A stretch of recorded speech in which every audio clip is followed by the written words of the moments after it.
Si tu y a encore des liens à briser, des alliances à couper, des hôtels de famille à détruire, des maris et femmes de nuit à chasser, c'est que tu n'es pas encore à Christ. Car la Bible nous dit, il n'y a donc maintenant aucune condamnation pour ceux qui sont en Jésus-Christ. Romains chapitre 8, verset 1er. Christ a effacé l'acte dont les ordonnances nous condamnaient et qui subsistait contre nous. Il a détruit en les clouant à la croix.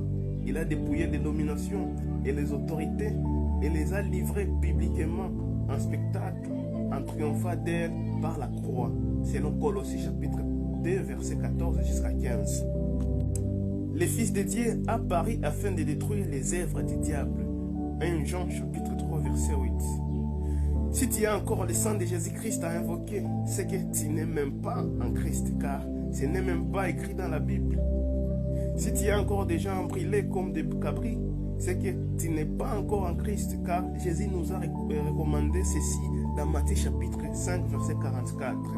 D'aimer nos ennemis, de bénir ceux qui nous maudissent, de faire du bien à ceux qui nous haïssent, de prier pour ceux qui nous méprisent et qui nous persécutent.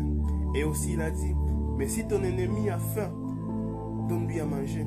S'il a soif, donne-lui à boire, car en agissant ainsi, ce sont des charbons ardents que tu amasses sur sa tête. Selon Romains chapitre 12, verset 20. Si tu as encore le Saint-Esprit à inviter, c'est clair que tu n'es pas enfant de Dieu. Donc tu n'es pas sauvé et tu n'appartiens pas à Dieu, car Dieu reconnaît ses enfants par la présence de son esprit qu'il a mis en eux lors de la nouvelle naissance. Ils n'ont pas à inviter le Saint-Esprit, car le Saint-Esprit habite déjà en eux. Selon Romains chapitre 8, verset 9 et Ephésiens chapitre 1er, verset 14. Si tu as encore les péchés enlevés par toi-même, c'est que tu es encore pécheur et aucun pécheur n'ira au ciel. Nos péchés, mes amis, ont déjà été ôtés et portés par Christ sur la croix. Et son sang les a tous effacés, définitivement comme un nuage.